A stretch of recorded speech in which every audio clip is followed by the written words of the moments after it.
Welcome back to Your 1230, the only podcast where our guests tell their story with the help of 12 questions in just 30 minutes. I'm your host, Mike Salitro, and today we are thrilled to be joined by Ann Carden. Ann has more than 41 years of business, marketing, and sales experience with over 30 years as an entrepreneur. She's built 7 successful businesses. Yes, you've heard that right, 7, selling 5, and is the current owner of 2. Her first business started out a financial hardship after leaving her corporate career and income to stay home and raise her kids. The first business went global before the internet and the technology we have today and was sold years later when she began her next small business. Ann has been coaching consulting for the past 11 years and has worked with several hundred small business owners, consultants, coaches, and professional entrepreneurs in over 50 different types of businesses to further their success. And welcome. We are really excited to talk with you today. Thank you, Mike. It is an honor to be here. And I hear one update in my profile or in my bio. It's been almost 13 years since I've been coaching. Okay. Noted. I'll have to fix that. Thanks for sharing. Of course. Of course. It's an honor to be here. Thank you so much. Thank you. And that is a very impressive bio. And 7 businesses is a lot. And still running 2 is still more than most people will do in their professional lifetime. Let's go back to that first business. What was it, and what was it like leaving corporate and kind of facing that kind of uphill battle? Well, I left corporate because I had young kids and I was in retail business management, and the hours were horrendous. Didn't want to raise my kids in daycare or with a babysitter, and so made the decision to leave that and be a stay-at-home mom. But we really struggled financially. We were dependent on my husband's income. We were living in an area where there wasn't much opportunity. And I wanted to be a stay-at-home mom. I really felt I was being called to that. So I started looking for ways to make money. And I started a craft doll business. Again, out of financial hardship, and started selling those, doing my own designs, and that business, it makes it sound like it was overnight. It was not overnight, but it did really blow up. And I was basically running a manufacturing company out of my home. Wow. I was shipping all over the world. I was employing other moms and did that business for 7 years. Also sold a lot of my designs to pattern companies.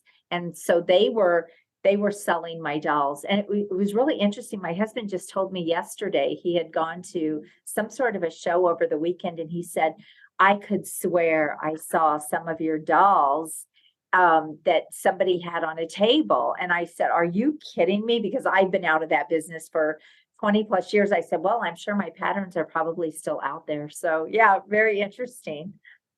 And the hallmark of good work if they have persisted for that amount of time. So well done. And Well, I had no idea about that. Well, I have to ask, you mentioned retail as the background. Did you have any, or what experience did you have in dolls creating, designing, manufacturing, if any? What would that look like? None at all. In fact, when I first started, I had called the little craft store in our local market in town, and I said, "Can I make some things?" Dolls were not on my radar, and I said, "Can I make some little craft things and try to sell them in your shop?"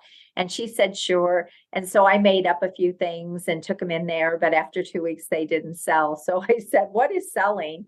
And she said, "These rabbit dolls." And I thought, a rabbit doll? I have no idea how to make a rabbit doll. So I went and I looked at all kinds of patterns and just got all types of ideas, and borrowed my mom's sewing machine and went home and created my own. Of course, I didn't want to copy someone else. So I just took, different things that I liked from different designs. And the craft industry at that time, and again, this was, oh gosh, over 30 years ago, it was exploding across the country. So it was a prime time to get into it. But no, I was always creative, but nothing like that had I ever done. So I created my own rabbit doll, and then from there it went into multiple other types. And it was crazy how much that business grew. And my dolls even ended up on the cover of an international magazine. They were Wow. selected, so you couldn't buy the cover. They had to be selected from thousands and thousands of other crafters. So that was quite an honor. And I'll never forget the day I had someone call me from Iceland and wanted me to, and we used, the telephone they had to call. And that was just such a cool thing.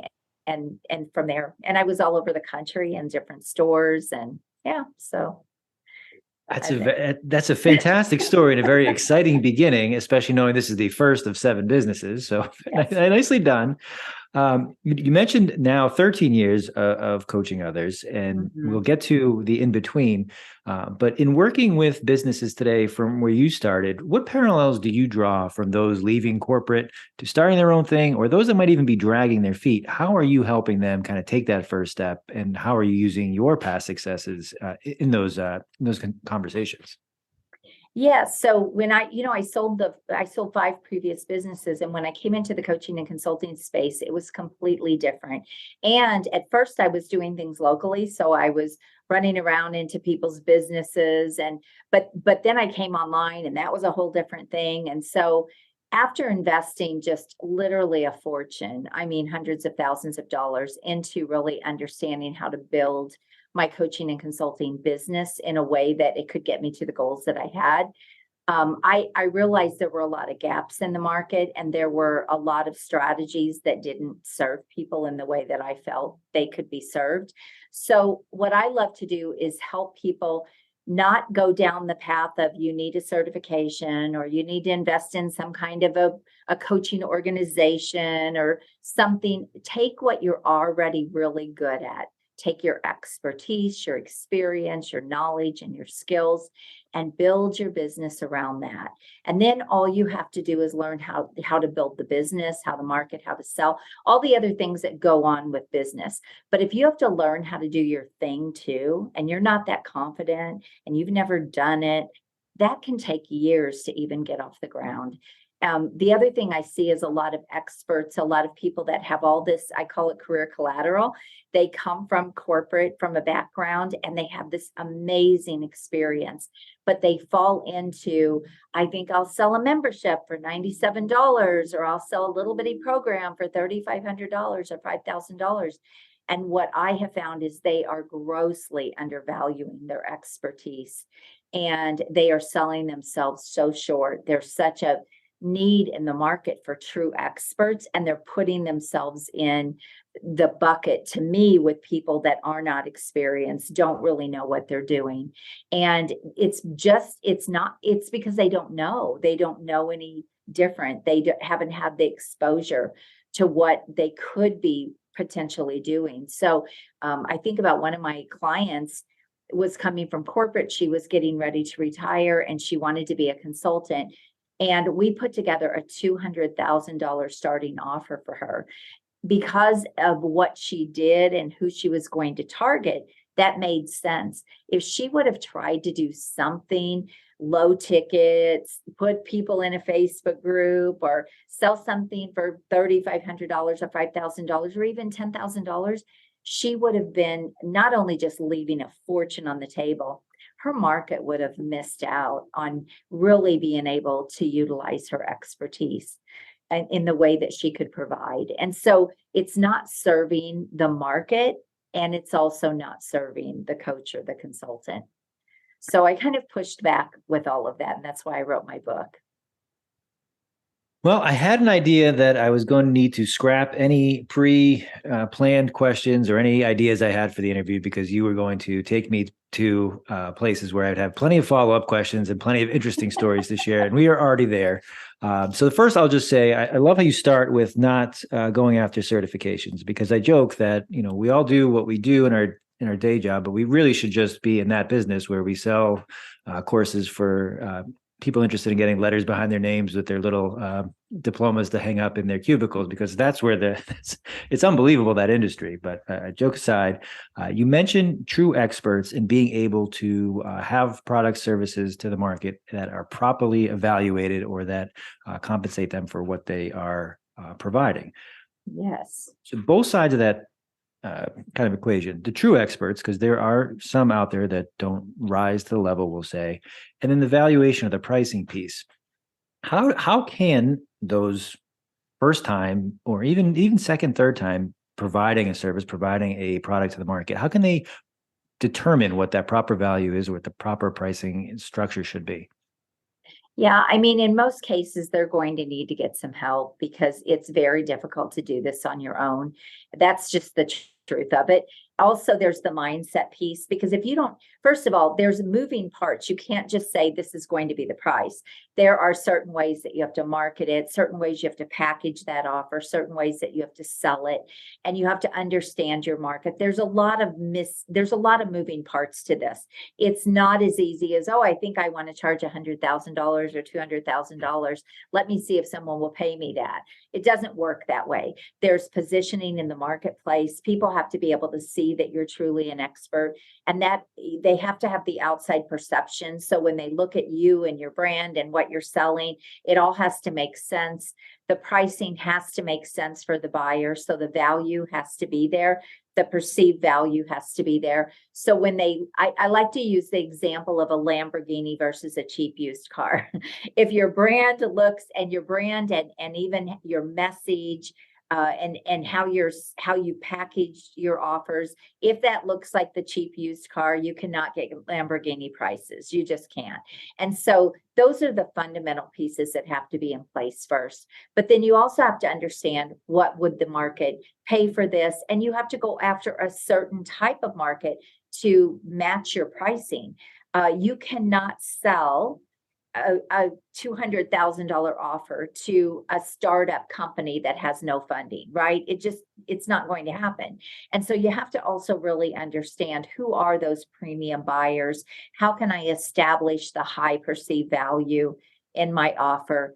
To be able to make my offers a no-brainer. And that is just all part of putting the pieces together.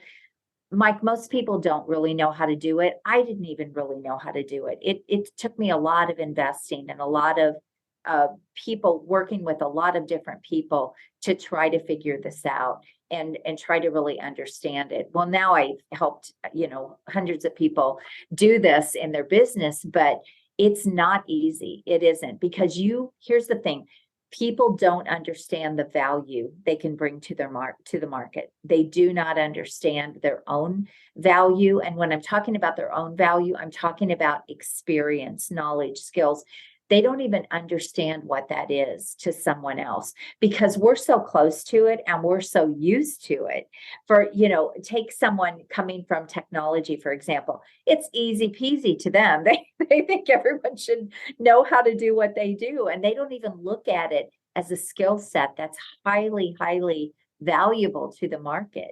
And even if they did understand, well, not everybody can do this, they still wouldn't know in most cases how to package that and present that so that people would really want to be able to purchase that and get their help. And I hope that answers your question, but it is not.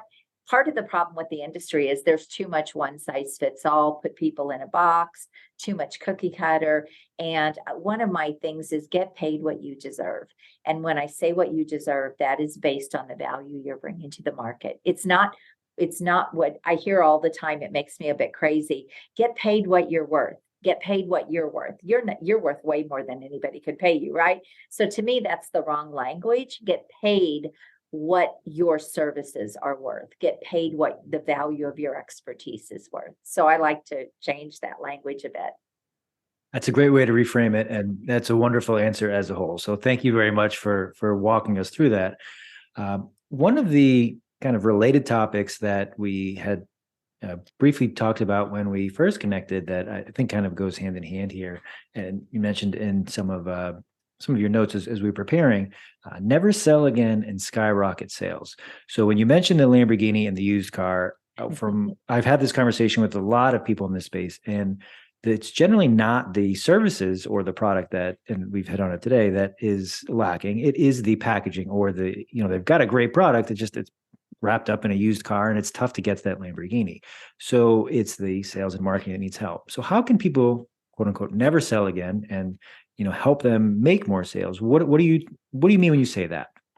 Yeah. So the more that you have built know, like, and trust with the industry that you're targeting with your market, the more established you are online. I mean, I do an exercise with people where they can Google themselves. So I have them pull up an incognito window. I don't know if you know what that means, or if people know what that means, but basically if you pull up a Google, a browser, and there's three little dots at the top, and you can click on those and it pulls up an incognito window. And the reason to search yourself that way is because your computer won't recognize you, because we all look at different things within ourselves, right? We go to our website, we do all the stuff. Well, when you pull up an incognito window and you search your own name, you will then see how you show up to the market when someone looks at you and what you do. And so if you're not positioned really to look like the expert that you are, if your messaging is not congruent, if your brand doesn't look like the Lamborghini, all of those things are pieces of being able to establish the know, like, and trust. And when people can easily see that you have experience, that you have results, client results, there's a lot of things that go into positioning yourself well. But when you do that, it influences buyers. And when you have all the right pieces in place, you're influencing buyers. Mike, when people get on sales calls with me, it is not for me to sell them, it is for them to buy. They want to buy. I don't have to do hard sales with them. I don't have to try to convince them. They've already checked me out. They've already looked at everything. And if I didn't have all of those things out there, and this is what I teach my clients, excuse me, then you have to go into somewhat selling mode, right? Because they don't really know you, and how do they really know if they can trust you? But when you have things positioned well, that's the beauty of online marketing, is we can now do that. Before, you had to find other ways to really establish that expertise and that authority. But when people can see that you truly are great at what you do and you're the expert, they then will book on your calendar to buy.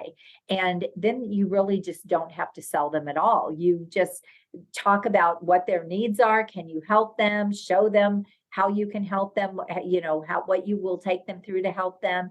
And that's it. And from there, they will ask to buy. So to me, that is the best sales conversation ever. I don't want to have to convince people. I don't believe coaching and consulting works that way anyway. When you have to drag people on the bus, those are usually the worst clients. So for me, that is not something that I desire to do. And I teach my clients how to not have to do that as well.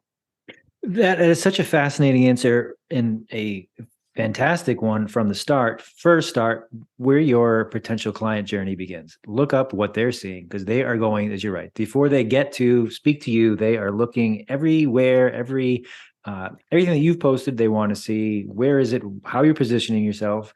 Would we work well together? How would you answer this question based on what I'm watching? Do I trust you? Is this something that I could see working for me? So that's a great way to, again, reframe the sales conversation. That I'm not selling you on, you've already bought, quote unquote, what I have to say. Let's just see if this is a good fit or a good match now for what you're looking for. That's why we're here. So that's really helpful. And then the way that you talk about positioning is, are you in the right places, and are you presenting what it is that they need? And if so, it'll move forward. So that's a fantastic answer. I'm going to try to go backwards a step, and I will probably fumble on my question here. But you've obviously helmed many businesses. You talked about working locally, working prior to the internet. Now that you're online, and that's where most of your client engagement, client interaction is taking place, what differences do you see kind of technology playing from being more face-to-face at a time to now maybe never even meeting or being in the same room as your clients? I'm sure there are differences. Obviously, the technology helps, but what skills or what things have you seen throughout? And then what is just different now that being together is no longer a must?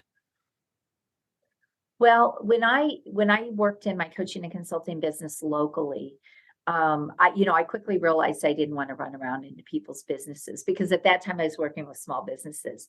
And when I came into the online space, and decided that I wanted to have the mobility and I wanted to have the freedom to be able to work from anywhere and do all of those things. Even when I was still working locally, I wouldn't take on clients unless they were willing to work with me virtually. So that was a boundary that I set in my business. And I really believe that we have the opportunity to build our business the way we want and to design it the way we want. And so, excuse me, I think COVID actually helped that a lot for people because we realized we don't have to be in person. We don't have to be sitting in front of someone at a table, drinking coffee with them. A lot of people still don't, they don't like virtual, but to me, I don't see any difference except for the fact that I can't hug you, Mike.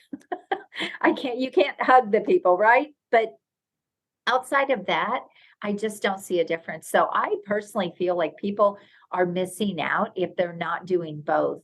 I teach a hybrid model. So one of the things I help people really elevate their brand, and we do what are called next level marketing strategies. And that's where you're the person at the front of the room. So instead of going, not that networking doesn't work and all that kind of thing, but if you're going to network, do it at a very high level. And also be the person at the front of the room. So speak, get on stages. Then you can merge those two worlds, the online and the offline. And quite honestly, that is what I believe to be the most powerful model ever when it comes to your marketing, is pull the offline world into the online world and pull the online world into the offline world and let those two things come together. And so when you do that, I feel like, or I know that we have the opportunity to make a bigger impact, to make much more money as a coach or consultant, serve people all over the world if you choose to do that.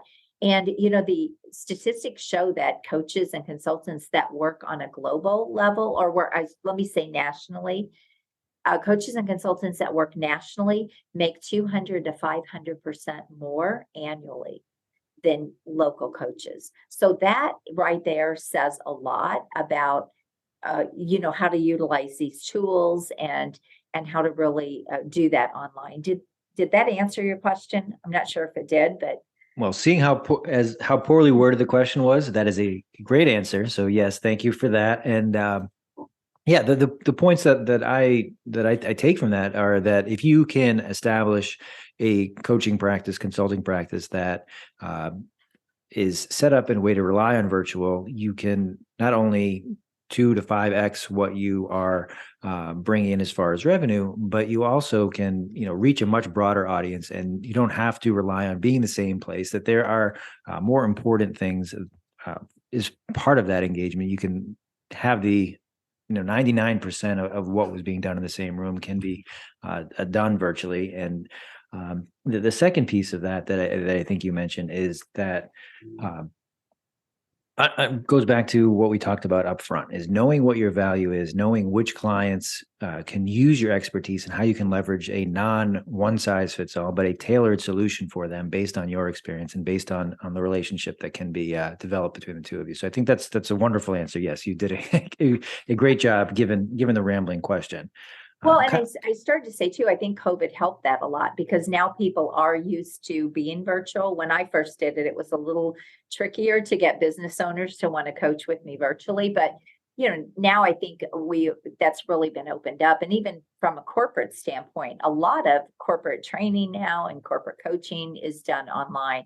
So I think it's been a good thing from that standpoint. I think the other thing is, people are busy and we waste so much time traveling back and forth to coffee meetings I used to network all the time. That's how I built a lot of my businesses. When I look at all the time that I spent running back and forth and meeting with people and going to networking events, I was part of a networking group, and it would be a half a day because I was an hour away, but it was the closest one to me. And so when you look at all of that, look how much more productive we can be by leveraging our time. We don't need to burn it up.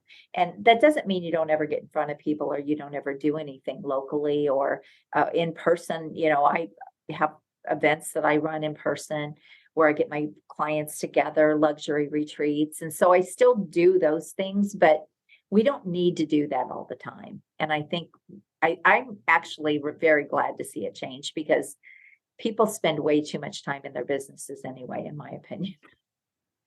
So, and that's They the don't have a excellent point. life. And that's, as you say, that leveraging your time, understanding where it can be most valuable, where it should be spent. And you referenced being online and offline and making sure those two things work cohesively and build off each other, where it's Yes. not exclusively one and they are working hand in hand. Kind of with that, LinkedIn is a very valuable tool, sometimes misutilized. I think I saw in my notes, LinkedIn is a gold mine. Well, how do you? Oh, it is. So why do you characterize it that way, if you could? And how should it be used properly? That's a loaded question, how to use it properly. I will just say this. So it starts really with a strategy. Most people get on LinkedIn and they don't have any kind of a strategy. They don't know how to position themselves on LinkedIn. They don't know how to really attract buyers and influence buyers, like we talked about earlier. They don't know how to approach buyers. And I made a lot of spammy mistakes when I first got on LinkedIn. I just say, yes, I was guilty of that. Hiring marketers to, spam the heck out of your network. And I have just found better ways. And now but it really does take a strategy. And a lot of people don't have a strategy. They just get on there and they're just kind of trying different things. And they think that if they post all this content, they'll get all these people. And it just doesn't work like that. It just there are a lot more steps to it. I actually have a process that I take my clients through, and it's not, just get on there and they will come. It just doesn't work like that. There's a lot of moving parts. It's like any marketing strategy. It's never just one thing, right? It's a lot of moving parts. There are a lot of details and a lot of things in the weeds that most people don't see. And there are even things that I don't train on until I'm working with a client, because it wouldn't interest people. It would, it's like when you get too detailed, you lose people. So I can only do really high level steps when I'm training on it or talking about it on LinkedIn or whatever. But yeah, there's a lot of little nuances and details that go into it. And that's an excellent point. And I think we all would be guilty at some point of being spammy or embarrassed of our prior initiatives or how we leverage any kind of social media. So nothing to be too upset or embarrassed with there. But I think that the point that you make is an important one, that having a strategy, whether it's LinkedIn, whether it's a lot of these initiatives, is a prerequisite for success, and unfortunately one that gets overlooked because it's not a fun part, and it's not necessarily something that if it's not part of your business, you may just, I do this well, let me just keep doing it. And it's like, well, now you've done 4 or 5 things and they don't really work well together. So Right. it just goes back to making sure they can build off each other.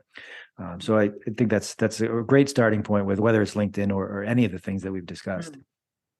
Somehow we are coming up on time already. I feel like I could fire questions at you all day. And but we referenced you've sold 5 businesses. So I think most small business owners, entrepreneurs, they get into it because they model where they worked in corporate, they have a skill, they have an expertise, and really they've created another job for themselves. But what you've been able to do is have a successful business that somebody else valued and purchased from you. What is something, if somebody is in that, they're leaving their corporate role today, or they've done so in the last year or so, how can they consciously build a business that they can have something valuable at the end or down the line where somebody else may buy it, as opposed to just a job for one? That's such a great question. And I think this is probably going to be an answer that you aren't expecting, but in the coaching and consulting space, when you do things right, it can be probably one of the most lucrative businesses you can build. So you've got kind of 2 options. You can build assets that you can sell or can kind of go on the legacy. That's one way. Even my books, that I have written through the years, that those books can go on for a long time. If I created a course or a program, or I built a company, if I built a firm, I could sell the company, I could sell the firm. So that's one way that you could do that. But the other way that you can shift this a bit is take the money that you make and invest it into other businesses, invest it into other things. So there's not a right or wrong answer here. You can either use the money that you're making and put it towards something else that can go on or be sold, or you can build your business to sell. So that this would really come down to the wants of the person. Quite honestly, I don't really have any goals to sell my business, because I've sold several others. So I am just growing, doing my business the way that I love to do it. And then I use the money and invest at other places. So that's the way I choose to do it. So there's no right or wrong here, but there's always more opportunity. And I think that's really what we're talking about here, is there's always a bigger opportunity than what most people take advantage of. Most people get into this business and they only want to make an income and have fun with that. That's just a job, right? But you have so much more opportunity. So to not tap that in some way, to maybe not grow as big as you can, or even I hear a lot of people say, "Why don't I have any desire to make $1 million?" Okay, why? I mean, why? Even if you put it away for your future, you put it away, you gave it away. Why would you not want to do the very best you could in your business? You're building a business. You have an opportunity to build wealth. So I think people are selling themselves short if they're only using it as an income so they have some freedom. It's just my personal opinion. I think that's no surprise, but another really well thought out and a smart answer, that if you are in a lucrative business, that it does not mean that it needs to be one that has a natural endpoint or one that needs to be sold. If their proceeds can be reinvested in another tool or within the business or in another way. So I think the main takeaway from our conversation today, there is no one size fits all in most cases, and same with running a business like this. And we have had a pretty in-depth conversation in some areas, but is there anything today that I haven't asked you that I probably should have during our time together? No, I mean, I think we've covered a lot of different things, so nothing that I can really think of off the top of my head. No. Okay, so we will post all of our links to get to you, but if our listeners want to connect with you or find out more, where should they go? Yes, if you want to book a call with me, you can go to acarden.com. If anything that I said resonated with you and you want some help in your business, or maybe you're looking to start a coaching or consulting business from your expertise. Also, I do always have a workshop going on, and you can go to expertinyouworkshop.com and you can see what my latest workshop is that I'm running at that time, and you can apply to attend. I always have an application process because I want to make sure the people that attend are in the right place in their business to implement, because we actually do the work in there. But that is always a free virtual workshop that people can attend and get more to see what it's like to work with me and get more help and see if it's a fit to maybe move forward. So, yeah. Awesome. So we will post all of that. And thank you so much for joining us. This has been a blast, and I look forward to doing it again. Thanks for having me. Bye, everyone.